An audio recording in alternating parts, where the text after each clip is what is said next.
वर्ष 2001 में गुजरात में आए विनाशकारी भूकंप की वजह से 20,000 लोग मारे गए थे।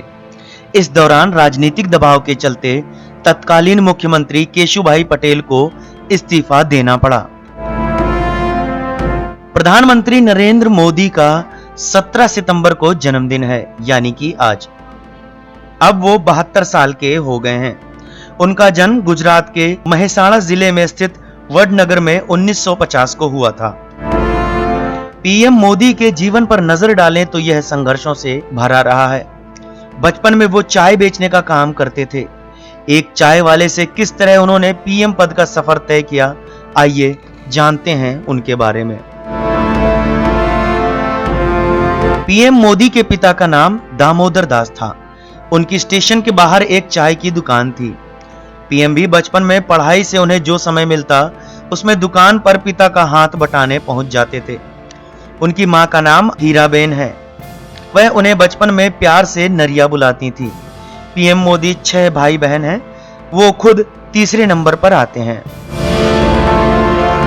जानकारी के मुताबिक पीएम मोदी का बचपन बेहद संघर्षों में बीता। वो परिवार समेत छोटे से कमरे वाले घर में रहते थे। घर की दीवारें मिट्टी की थीं और छत खपरेल का बना हुआ था। पीएम मोदी ने गुजरात बोर्ड से 1967 में हाई स्कूल पास किया था। 1978 में दिल्ली यूनिवर्सिटी से बीए किया। इसके बाद 1983 में राजनीति विज्ञान में एमए किया।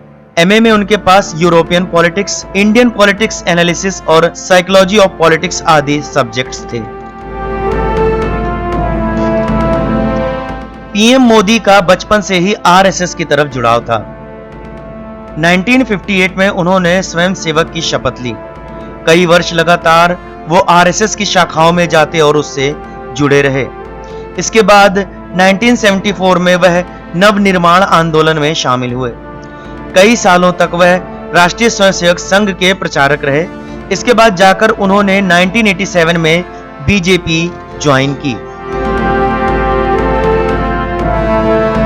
1988-89 में उन्हें भारतीय जनता पार्टी की गुजरात इकाई का महासचिव बनाया गया। लालकृष्ण आडवाणी की 1990 की सोमनाथ अयोध्या रथ यात्रा के आयोजन में उन्होंने अहम भूमिका निभाई। 1995 में भारतीय जनता पार्टी का राष्ट्रीय सचिव और 5 राज्यों का पार्टी प्रभारी भी बनाया गया। 1998 में उन्हें महासचिव संगठन बनाया गया। वर्ष 2001 में गुजरात में आए विनाशकारी भूकंप की वजह से 20,000 लोग मारे गए थे। इस दौरान राजनीतिक दबाव के चलते उस समय के मुख्यमंत्री केशुभाई पटेल को रेजिग्नेशन देना पड़ा। यह नरेंद्र मोदी के लिए टर्निंग पॉइंट रहा। उन्हें गुजरात का सीएम बनाया गया। 2012 में बीजेपी में मोदी का कद काफी बड़ा हो गया। पार्टी में उन्हें देश के प्रधानमंत्री पद के उम्मीदवार के रूप में देखे जाने लगा। 2013 में बीजेपी और एनडीए के प्रधानमंत्री पद के उम्मीदवार बने। 2014 में उनके नेतृत्व में बीजेपी ने लोकसभा चुनाव लड़ा और बड़ी जीत हासिल की। मई 2014 में वो देश के 14वें प्रधानमंत्री बने और फिर 2019 में उन्हें फिर से पीएम चुना गया। अगर आप उनके जन्मदिन पर उन्हें बधाई देना चाहते हैं तो गूगल प्ले स्टोर से नमो ऐप डाउनलोड कर लें और उस ऐप के जरिए आप पीएम मोदी को बर्थडे विश कर सकते हैं।